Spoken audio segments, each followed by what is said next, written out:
பாஸ்மதி ரைஸை சாப்பிட்டா உடல் எடை வேகமா குறையுமா? இதை பத்தி தான் நாம இன்னைக்கு இந்த வீடியோல தெரிஞ்சுக்க போறோம். வாங்க நம்ம வீடியோக்குள்ளார போலாம். அதுக்கு முன்னாடி நீங்க இப்பதான் மிஸ்டர் பிரதாப் ஸ்டுடியோ யூடியூப் சேனலுக்கு ஃபர்ஸ்ட் டைம் வரீங்கன்னா ஃபாலோ பண்ணாதீங்க, ஃபாலோ பண்ணிக்கோங்க. உங்க ஃப்ரெண்டுங்களுக்கும் ஷேர் பண்ணுங்க. வாங்க நம்ம வீடியோக்குள்ளார போகலாம்.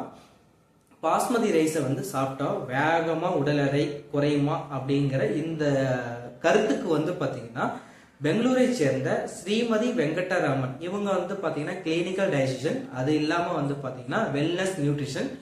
இவங்க என்ன சொல்றாங்கன்னா பாஸ்மதி ரைஸை சாப்பிட்டா உடல் எடை குறையும் அப்படிங்கிறது ஒரு தவறான கருத்து. இப்போ பொதுவா நம்ம பாஸ்மதி ரைஸா இருந்தாலும் சரி, எந்த ரைஸாக இருந்தாலும் சரி, நம்ம எடுத்துக்கக்கூடிய அளவுல தான் இருக்கு அப்படின்னு சொல்லியிருக்காங்க. பொதுவா இந்த பாஸ்மதி ரைஸ் நம்ம எதுக்கு எதெல்லாம் யூஸ் பண்ணலாம் அப்படின்னு பார்த்தோம்னா கீ ரைஸ், பிரியாணி, அது இல்லாம புலாவ், இந்த மாதிரி உணவுப் பொருட்களை சமைக்கிறதுக்கு நம்ம பாஸ்மதி ரைஸ் நம்ம பயன்படுத்துவோம்.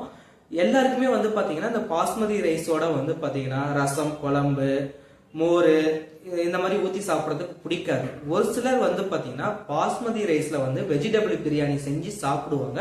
அப்படி செய்யும் போது பாத்தீங்கன்னா நாம ஒரு 50% வரைக்கும் பாத்தீங்கன்னா காய்கறிகள் எடுத்து நாம சாப்பிடணும்.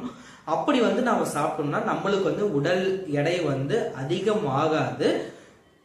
நாம இப்போ ஒரு கப்பு சாப்பிட வேண்டிய இடத்துல 2 கப்பு 3 கப்பு இந்த மாதிரி அளவுக்கு அதிகமா சாப்பிட்டோம்னா நம்மளுக்கு வெயிட் அதிகமாகும் அப்படிங்கிற ஒரு எண்ணத்தை கருத்துல வச்சுக்கிட்டு நாம சாப்பிடணும் அப்படின்ட்டு ஸ்ரீமதி வெங்கடராமன் இவங்க சொல்றாங்க.